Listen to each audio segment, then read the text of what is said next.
오늘 말씀은 시편 41편 1절에서 13절입니다. 제가 봉독하도록 하겠습니다. 가난한 자를 보살피는 자에게 복이 있음이여 재앙의 날에 여호와께서 그를 건지시리로다. 여호와께서 그를 지키사 살게 하시리니 그가 이 세상에서 복을 받을 것이라. 주여 그를 그 원수들의 뜻에 맡기지 마소서. 여호와께서 그를 병상에서 붙드시고 그가 누워 있을 때마다 그의 병을 고쳐 주시나이다. 내가 말하기를 여호와여 내게 은혜를 베푸소서. 내가 주께 범죄하였사오니 나를 고치소서 하였나이다.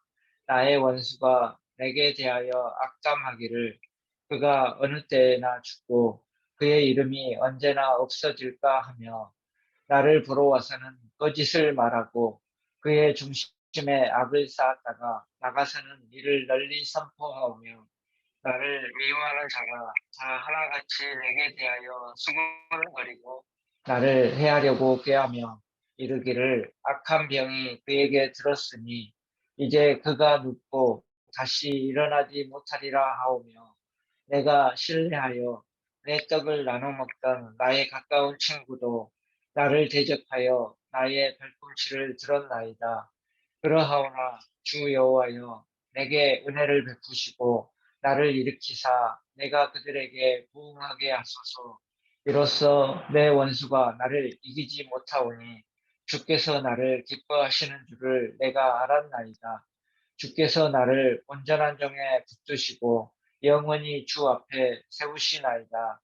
이스라엘의 하나님 여호와를 영원으로부터 영원까지 성축할지로다. 아멘, 아멘.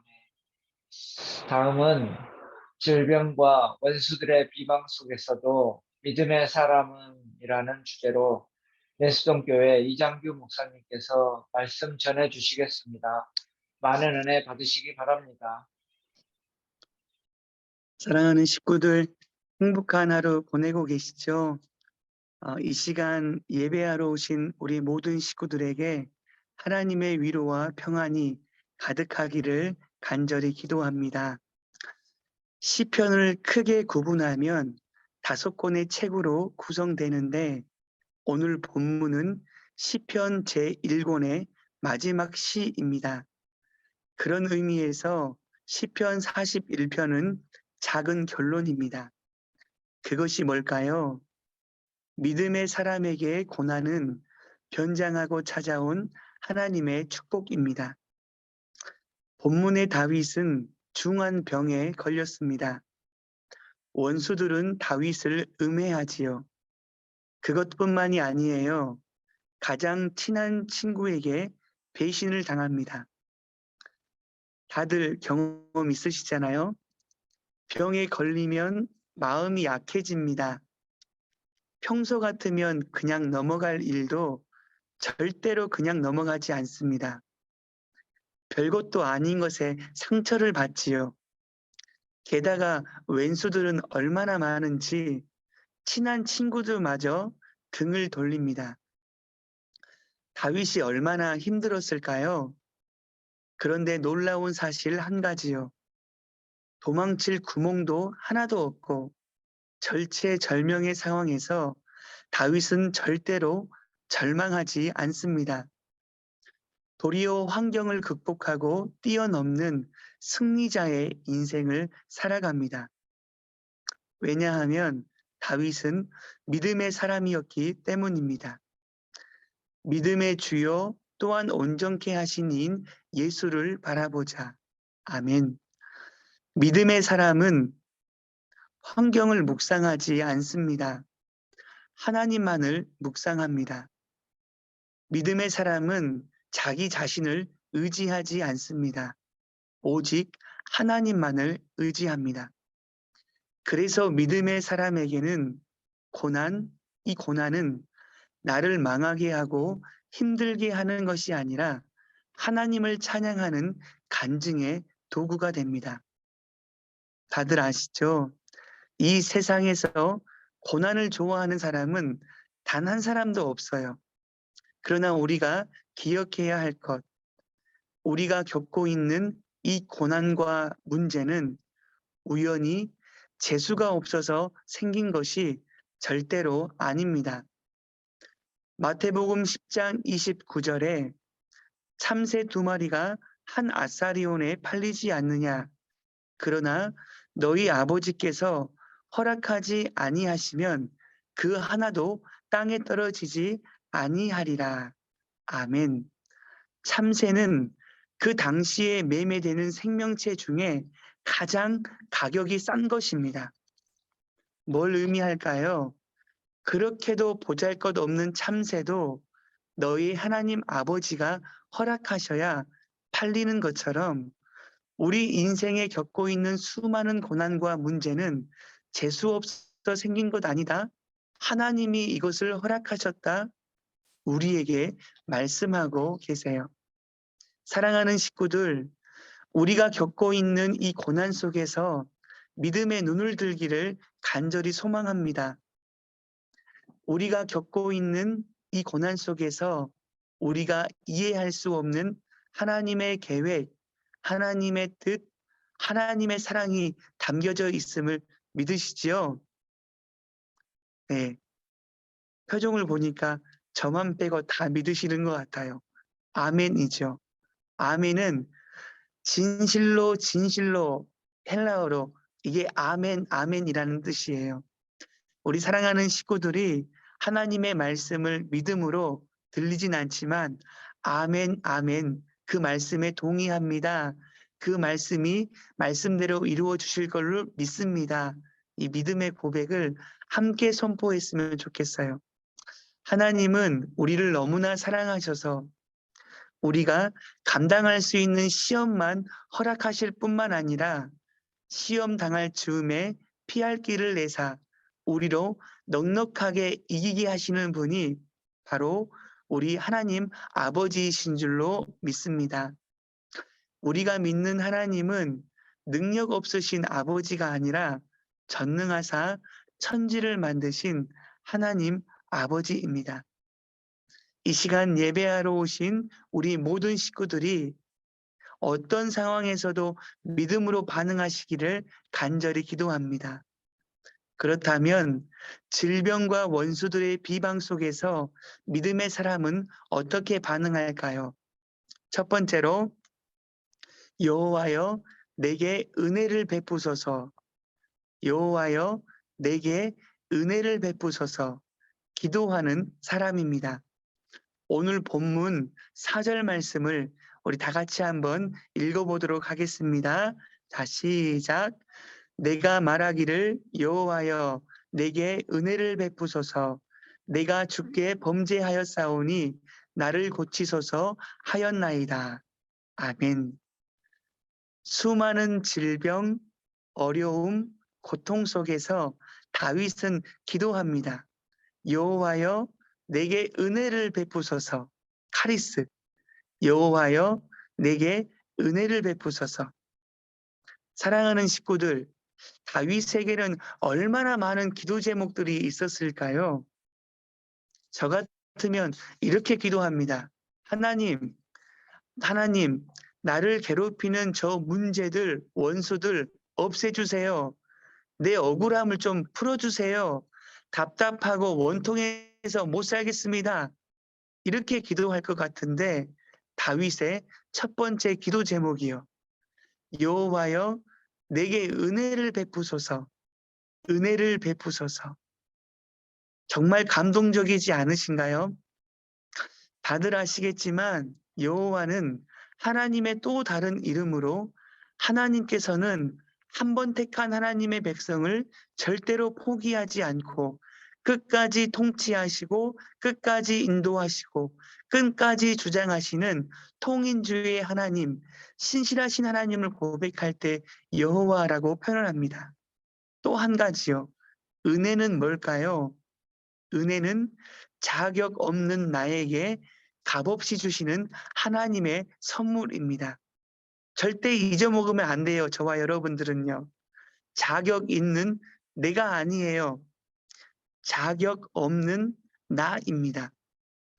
하나님의 선물을 받을 만큼 실력 있고 자격 있는 사람은 단 한 사람도 없습니다. 여호와여 내게 은혜를 베푸소서, 은혜를 주옵소서.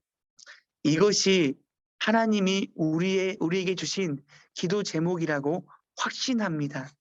왜요? 하나님 은혜 없이는 우리는 단 한순간도 살아갈 수 없는 존재이기 때문입니다. 우리에게 양식이 날마다 필요하듯이 저와 여러분들은 오늘을 살아가야 하고 오늘을 살아내야 할 매일매일의 은혜가 필요합니다. 더 놀라운 것은요, 어제의 은혜로 오늘을 살아갈 수 없습니다. 저는 우리 사랑하는 식구들, 이 예배의 자리에 오신 분들을 볼 때마다 너무나 감격스럽고 너무나 감동스럽습니다. 하나님의 말씀을 듣기 위하여 이 자리에 나왔기 때문이에요. 그러니 기도할 수밖에 없는 것이죠. 그런데 이 예배가 끝나고 우리 식구들 맛있는 식사를 하실 텐데 식당에서 나를 힘들게 하는 사람을 쳐다보면 밥맛이 떨어지지요. 어떤 사람이 기분 나쁘게 나를 째려보기라도 하면 그 은혜를 와장창 쏟아버리는 존재가 바로 저와 여러분들의 실력 아니겠습니까? 어제의 은혜 아니에요. 방금 5분 전의 은혜로도 살 수 없는 존재가 바로 저와 여러분들이에요. 그래서 오늘 이 시간 하나님 앞에 간절히 기도하는 것 아니겠습니까? 여호와여 내게 은혜를 주옵소서. 여호와여 내게 은혜를 주옵소서. 사랑하는 식구들, 우리 귀한 성도님들을 신방하다 보면 엄청난 분들이 많아요. 정말 믿음의 사람이거든요. 기도의 자리에 빠지지 않아요. 하나님 은혜 없이 살 수 없음을 고백하며 새벽의 자리에 나아오세요. 근데 이분이요, 가정적인 어려움, 경제적인 어려움, 어머니는 의료사고로 소천하시고 아버지를 향하는 미움들도 다 극복하고 믿음으로 승리했는데 이런 고백을 하세요. 목사님, 여러 가지 어려움 다 극복하고 미움도 극복하고 힘들어 죽겠는데 이런 것들 다 이겨냈거든요. 그런데 진짜 무서운 적을 찾아냈어요. 외부 환경적인 어려움이 아니라 진짜 무서운 적은 저 자신이더라고요. 내 마음이에요. 이렇게 고백하면서 토로하는 거예요. 하나님 앞에 봉사하면 살수록 인생을 살면 살수록 왜 이렇게 제가 작아지고 무능하고 약해지는지 목사님 제가 웃는 게 아니에요. 괴로우면서 고백하더라고요. 그러면서 제가 말씀드렸죠. 우리 성도님뿐만 아니라 어떤 믿음의 사람이라고 할지라도 이 연약함들 다 가지고 있어요. 왜 그런지 아시죠? 믿음은 우리로부터 시작되는 것이 아니라 바로 하나님께로부터 시작되기 때문에 그래요. 우리 성도님 파이팅 했거든요. 제가 이 말을 드리고서 제 마음이 불편했을까요? 불편했을까요? 진짜 아주 불편했을까요? 저도 진짜 불편했거든요. 제가 목사여서 그런 말을 위로의 말씀을 드렸지만 저도 그렇게 살아가지 못하고 엄청 불편한 것 아니겠습니까? 저도 오늘 말씀을 묵상하면서 고백한 거예요. 저의 무능력, 약함 투성이에요. 부족한 것 투성이거든요. 그리고 두 번째요. 내가 해줄 수 있는 것은 하나도 없었다. 이거예요. 성도님들의 어려움을 봐도 그렇고 제 자녀가 아팠거든요.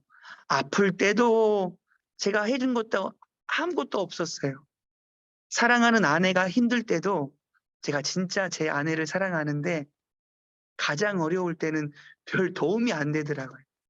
해줄 수 있는 게 없었는데 바로 하나님이 회복시켜 주시더라고요. 그래서 울 수밖에 없는 거죠. 진정한 회복은 누구로부터 시작되는 줄 아시죠? 바로 하나님의 은혜의 손입니다. 그래서 시편 31편 15절 말씀이 생각이 났어요.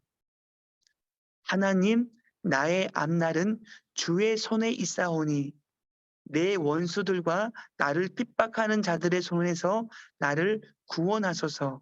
아멘. 나의 앞날은 내 실력에 담겨져 있는 게 아니에요. 내 자녀, 내 직장, 우리나라, 열방의 앞날은 하나님의 손에 있는 줄로 믿습니다. 그래서 우리 귀한 식구들, 내 앞날, 내 자녀의 앞날, 직장, 나라와 열방을 위해서 주여 은혜를 주옵소서. 이 기도가 회복되어지기를 간절히 소망합니다. 왜요? 주의 은혜만 임하면 게임 끝난 거예요. 이 험난한 세상 가운데 주의 은혜가 임하면, 이 각박한 직장 생활 가운데 주의 은혜가 임하면, 우리 가정에 주의 은혜가 임하면, 내 자녀에게 내 앞날에 주의 은혜가 임하기만 하면 우리는 세상이 감당치 못할 은혜의 사람이 될 줄로 믿습니다. 은혜를 구해도 전혀 변화가 되지 않아도 10절 말씀처럼 그러하오나 그래도 주 여호와여 내게 은혜를 베푸시고 나를 일으키사 내가 그들에게 보응하게 하소서. 주님의 영광을 드러나게 하옵소서. 이 믿음으로 선포하고 고백하고 찬양할 때 하나님께서 우리 귀한 식구들을 통하여 세상이 감당치 못할 믿음의 사람으로 우리 귀한 식구들을 허락해 주실 줄로 믿습니다. 그리고 두 번째는 다음 주에 하도록 하겠습니다. 한번 기도하겠습니다. 하나님 아버지 감사합니다. 이 시간 주의 은혜를 구하는 우리 모든 식구들에게 주여 은혜를 주옵소서. 우리 귀한 가정과 직장 가운데 주여 은혜를 주옵소서. 주님이 은혜를 베푸시기만 하면 우리의 삶과 마음의 상처와 아픔들이 하나님 회복될 뿐만 아니라 우리를 통하여 주님의 영광을 선포하는 은혜의 사람으로 빚어가게 될 줄로 믿사오니 주여 은혜를 주옵소서. 그래도 주여 은혜를 주옵실 때 나를 일으키사 하나님의 영광을 선포하는 축복의 통로로 사용하여 주옵소서. 감사드리며 거룩하신 예수님의 이름으로 기도합니다. 아멘.